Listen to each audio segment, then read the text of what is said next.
Saludos con todos, muchas gracias por el espacio. Eh, Espero que sean bienvenidos a este proceso de conferencias y poder escuchar sobre esta temática que es tan importante. Yo soy Clara Buccelli, yo pertenezco a la Corporación Artística Salacalle, que es una entidad sin fines de lucro reconocida en el Ministerio de Cultura, y pues trabajamos con diferentes temas relacionados con arte, salud y educación.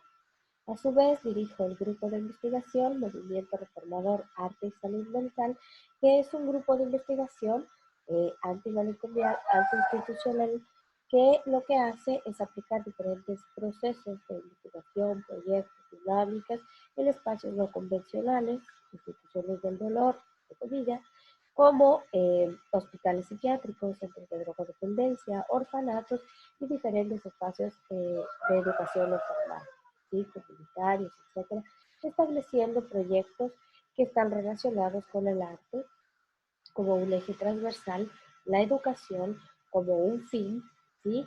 Y el tema de salud mental como un asunto global. De ahí que viene este proceso de investigación que realizamos hace algunos años atrás con niños de 7 a 14 años que han sufrido abuso sexual y abuso físico, no violencia. Estos niños fueron hijos de trabajadoras sexuales y de las señoras que trabajan en el mercado. Este proyecto se realizó en este equipo.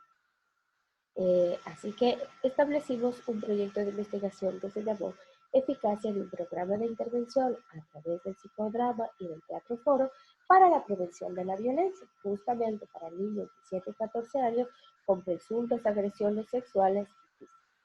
¿Sí? Nos establecimos una pregunta que es sumamente importante y es, ¿de qué manera este programa de intervención de arte, psicodrama, teatro foro, ¿no es cierto?, nos permite trabajar diferentes aspectos? El primero, el aspecto personal, el espacio personal, ¿sí? La canalización de emociones y todo lo que está articulado con la violencia en relación a todo lo que pasa internamente. A partir de ahí se establecieron algunos ejes que tenía que ver justo con esto, lo emocional, lo corporal, ¿sí? Y lo que tiene que ver con lo cognitivo. Todo esto abraza un aspecto integral. La parte de salud es sumamente importante, la mental y la física en general, ¿no es cierto? Es importante porque también engloba todo este proceso. Es decir, para nosotros aplicar unas actividades que estaban relacionadas con lo educativo, necesitábamos atender todo un tema que tiene que ver con salud, con la alimentación, con aspectos emocionales, ¿no? Entonces, por eso es que yo digo que la educación tendría que ser un fin, y la parte educativa, la parte pedagógica, como resultante de lo cognitivo, viene a ser un fin. Bueno, nosotros a través de este proceso que realizamos, logramos diferentes cosas, ¿no? Fue un proceso de un año, entonces se trabajaron algunos lenguajes y se trabajaron algunas cosas. Una primera etapa de diagnóstico, ¿sí? Y después de aplicación de dinámicas. Nuevamente diagnósticos y aplicaciones de dinámicas. Se realizaron diferentes encuestas, dispositivos, también dichos, de investigación, como las guías, ¿no es cierto?, como las grillas de entrevista, donde nosotros diagnosticamos ciertas situaciones, sobre todo aspectos históricos, psicosociales, corporales, emocionales también, temas de salud integral. Ya les voy a decir un poco las cosas que se fueron estableciendo ahí, y temas más de tipo confidencial, que algunos niños lo podían verbalizar y la gran mayoría no lo podía verbalizar. Algunos no sabían lo que ocurría y otros en realidad habían guardado eso para sí mismos y era muy difícil conseguir que lo expresen. Con estos procesos de investigación, que fueron acompañados de dispositivos de observación y otro tipo de dinámicas psicodramáticas de diagnóstico, nosotros fuimos entendiendo algunas situaciones y diseñando dinámicas psicodramáticas de recursos expresivos, de teatro foro, que nos permitían trabajar sobre esto que en la marcha iba apareciendo, ¿sí? Finalmente se concluyó con otros dispositivos de entrevista también físicos, en los cuales se respondió a preguntas muy similares, viendo que había un avance bastante grande y también estableciendo este proceso más de observación, de convivencia y viendo que los chicos estaban mucho mejor que como iniciaron. Se pudo ganar mucho a nivel de la confianza, entender las formas de autocuidado, aprender herramientas, el respeto por el otro, la consideración empática, ¿no? Ser empático con el otro, aspectos de motricidad fina que eran sumamente importantes porque los chicos con violencia están desconectados de su cuerpo y obviamente sus movimientos tienen que ver con la motricidad gruesa, motricidad fina, la suavidad, el control corporal, aprendimos herramientas de autocontrol, de autoconservación, de autocontención, la posibilidad de verbalizar sus historias, sus emociones, y también todo lo que tiene que ver con un desarrollo de aspectos cognitivos, por ejemplo, el procesamiento de la información, la memoria, temas de análisis, temas de cálculo, de deducción, de diferentes situaciones, porque son cosas que a nivel cognitivo también estaban afectadas. Entonces, para este proyecto se estableció un espacio teórico también que estaba basado en principalmente las directrices de Jaime Bermúdez, un psicodramatista argentino, ¿no es cierto?, que establece diferentes dinámicas. Entonces, esto fue como un lineamiento que nos permitió trabajar algunas dinámicas, diseñarlas. Por ejemplo, Eugenio Barba, que habla sobre el teatro foro, ¿no? También Boal, que habla sobre el teatro foro. Ellos establecen diferentes aspectos. El teatro foro es una técnica que se establece para un aprendizaje social, como a través de una representación teatral la gente, los participantes pueden ayudar a solucionar diferentes problemas. Y estas se aplicaron. Eh, Después, otros autores mucho más conocidos que vienen del campo de la psicopedagogía, como Vygotsky, por ejemplo, que ya a mediados del siglo XX nos habla del proceso del aprendizaje con el otro, de Donald Winnicott, un psicólogo, psicopedagogo también, que nos habla del fantaseo y del juego y la importancia de esto, y sobre todo algunos dispositivos de intervención grupal hechos por la doctora Marta Souto, argentina también, que trabaja sobre la didáctica de lo grupal. Es decir, todo lo que nosotros diseñamos estuvo relacionado con el manejo de grupos, ¿sí? Y en el manejo de grupos no es lo mismo que agrupación. En el manejo de grupos se trabajan elementos de lo grupal, es decir, el grupo como un cuerpo y obviamente como un ente emocional. Ya lo van a ver ustedes ahora que voy a compartirles algunas cosas interesantes. Compartiré pantalla justamente con el fin de mostrarles este proyecto.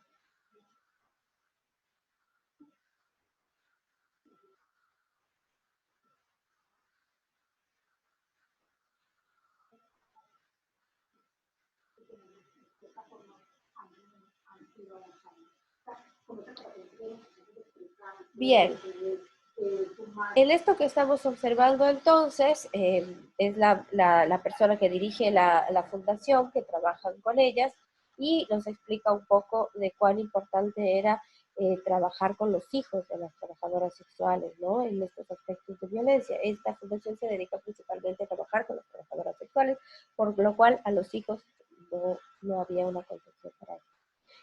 Ustedes están viendo un compilado de todo lo que se realizó durante un año de trabajo y obviamente la intervención de las psicólogas y las personas que están al cuidado de estos grupos, ¿no? Como ustedes pueden ver, nosotros trabajamos aspectos sumamente importantes que están relacionados con lo corporal. ¿Por qué? Nosotros vimos a nivel de lo corporal diferentes situaciones. Por ejemplo, que hay movimientos involuntarios, que hay descontrol, que hay desequilibrio, que no se puede, hay dificultades de lateralidad, ¿no es cierto? Hay temas de brusquedad, como les decía, la motricidad gruesa sumamente grande, pero tosca.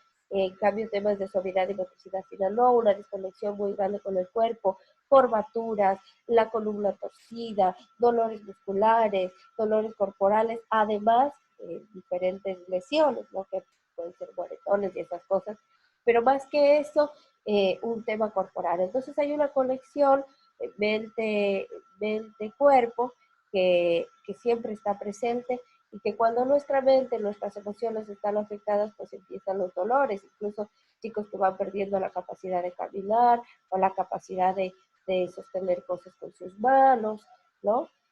Entonces, en las dinámicas que se fueron estableciendo, había mucha violencia entre ellos, golpes y etcétera, y se fueron pensando en situaciones más suaves, ¿no? Aquí, por ejemplo, todavía nos cuesta quedarnos quietos, el tema corporal nos cuesta contenerlo, y después se establecieron algunas dinámicas psicodramáticas y de teatro foro de solución de problemas, ¿no? A través de las máscaras y del psicodrama fuimos representando diferentes escenas que después tenían su solución. Y otro de los aspectos interesantes fue esto de tomar el color, como ustedes vieron antes, porque la energía de los colores también tiene un sentido. Entonces, los chicos empezaron a pintar, por ejemplo, estas hojas en blanco con color. Y aquí estamos trabajando procesos de personalización, procesos de identificación, ¿no? Estamos estableciendo unas máscaras que eran nuestras máscaras de poder, pero que también tenían una connotación de poder a través de esta máscara canalizar, expresar, verbalizar emociones, contar historias, sin sentirnos demasiado expuestos, demasiado vulnerables, ¿no? Trabajamos con papel higiénico, con temas que tenían que ver con la suavidad. Entonces, más allá de un ejercicio de manualidades, tenía que ver con un trabajo creativo, pero también cognitivo, ¿no? Eh, Finalmente, en este proceso de trabajo, nosotros conseguimos que los chicos se sientan identificados, que empezaran a verbalizar a través de la creación de su máscara sus emociones, su no tener mirada, su no tener boca, por ejemplo. Algunos pensaron que era importante dejar la boca abierta para poder hablar, para poder decir. Otros pensaban que era importante más bien taparse la boca, pero abrir bien los ojos, cosas así, que fueron sumamente importantes. En un aspecto cognitivo se vieron diferentes dificultades como la dislexia, la discalculia, temas de no reconocer palabras, de no reconocer letras, perdón, de no poder verbalizarlas, tartamudeo, evasión mental, procesos de la memoria afectados, lagunas mentales, ¿no? Apatía. Estas son palabras que fueron apareciendo. Y esta fue una etapa interesante en la cual empezamos a trabajar con temas corporales, pero ya desde la suavidad. Entonces, cómo entender, estos son muchos ejercicios de motricidad fina y de suavidad, cómo entender la empatía, la suavidad, el afecto, ¿no es cierto? Exponer también sus trabajos, trabajar en procesos de autovaloración. Y bueno, esto fue un poquito el proceso que se realizó, que a mí me parece sumamente importante el compartirlo con usted. Obviamente en un año se hicieron muchísimas cosas, pero estoy haciendo como un análisis. Así que bueno, en este proceso de investigación se evidenciaron varias cosas, como les decía, en el aspecto emocional, el ostracismo, ¿no? El meterse en una burbuja, los ataques explosivos de ira, de violencia o de autoflagelación, llanto sin control, o poca empatía, o indolencia con lo del otro, o intolerancia, apatía, ¿no? Y en el aspecto físico, como les decía, cuerpos desconectados totalmente, movimientos bruscos involuntarios, desequilibrio, curvaturas tempranas, ¿no? Desvíos de la columna vertebral, cruzada de brazos y piernas y cuerpo cerrado, gestualidades corporales que tenían que ver con la protección. Y en el aspecto cognitivo, ya les decía yo, tartamudeo, lagunas mentales, evasión, un proceso cerebral lento. Y después, todo esto abrazado por la salud física y mental, obviamente, ¿no? Desnutrición, diarreas o estreñimiento, incontinencia sin poder contener los esfínteres, problemas intestinales, problemas de estómago, fatiga, sueño permanente, dolores musculares, movimientos espasmódicos involuntarios, depresión, anorexia, gula, ansiedad, alcoholismo, tabaquismo y drogadicción, ¿cierto?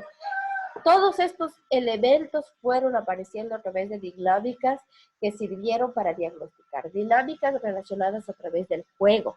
Y fue muy interesante porque fue un trabajo que no se dio con charlas, que no se dio con aspectos más formalizados, ¿no? Sino más bien a través del arte, a través del juego, a través de un títere, a través de una pintura, de un dibujo, se empezaron a generar estas cosas, ¿no?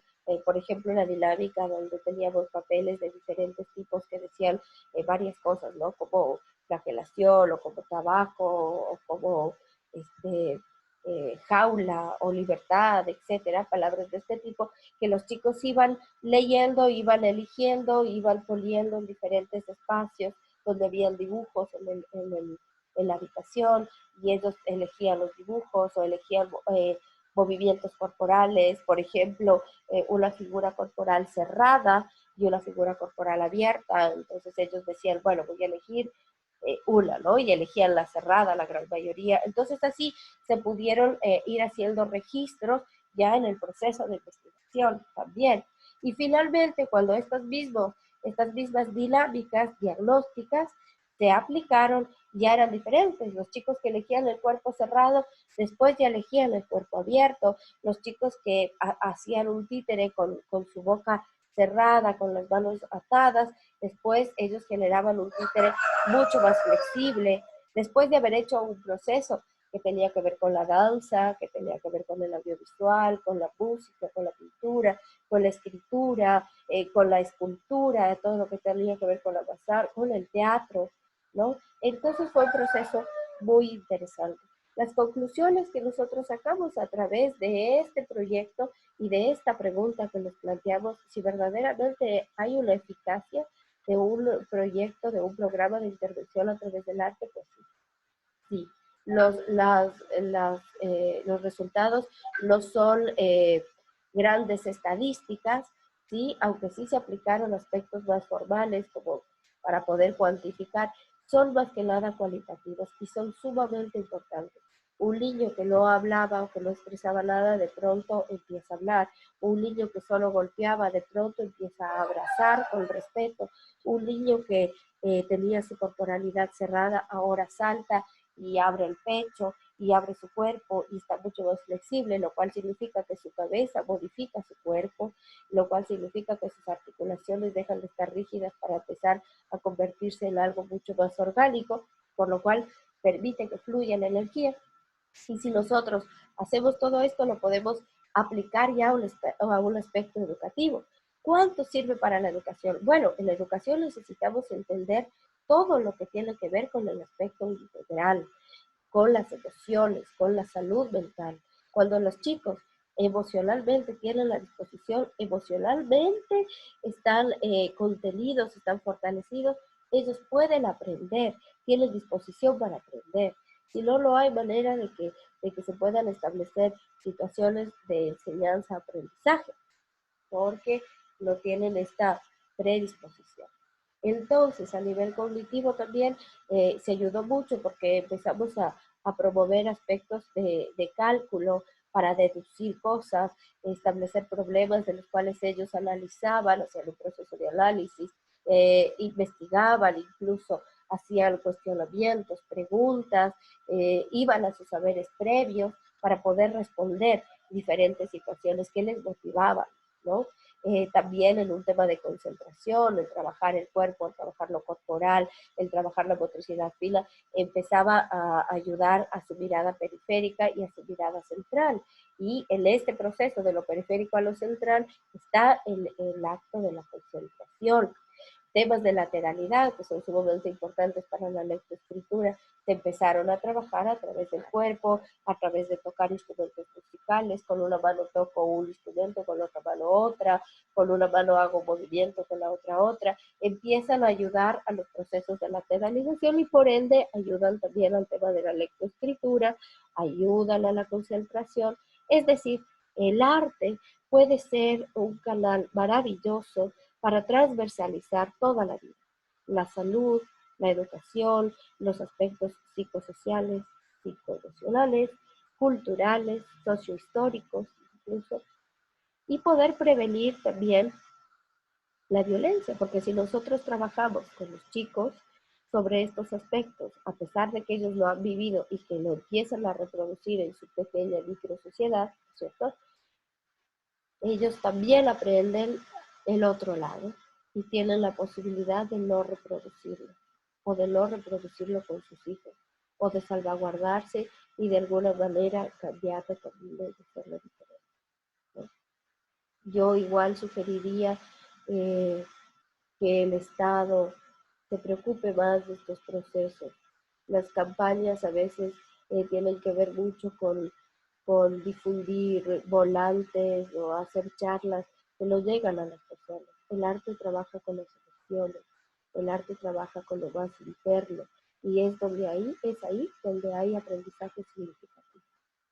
Muchas gracias. Este ha sido el proceso que nosotros hemos hecho, este proyecto de investigación maravilloso que nos ha dado la posibilidad de conocer a la gente y de ayudar de alguna forma. Y bueno, es pequeño, pequeñísimo granito de arena dentro de todo un mundo como es la violencia, ¿no? Y el abuso sexual. Pero valorar el arte y demostrar que el arte tiene esa capacidad y demostrarlo con papeles, demostrarlo con estadísticas y pasteles y todo esto que les gusta a los estadistas para verificar que algo vale en realidad, lo cual para mí dista de eso también, también se puede hacer. El arte también lo puede permitir diagnosticar, puede permitir establecer estadísticas y además demostrar los resultados cualitativos que tiene todo esto. Muchas gracias, gracias por su tiempo, gracias por este espacio. Cualquier cosa pueden buscarlo. Yo soy Clara María Micheli Chávez en el Facebook. Ahí encuentran nuestra página de proyectos de arte y educación. Pueden encontrarnos en www.salacalle.blogspot.com o yo que estoy en Ecuador, más 593-099-899-3522. Muchísimas gracias por su tiempo y estoy a las órdenes ante cualquier. Gracias.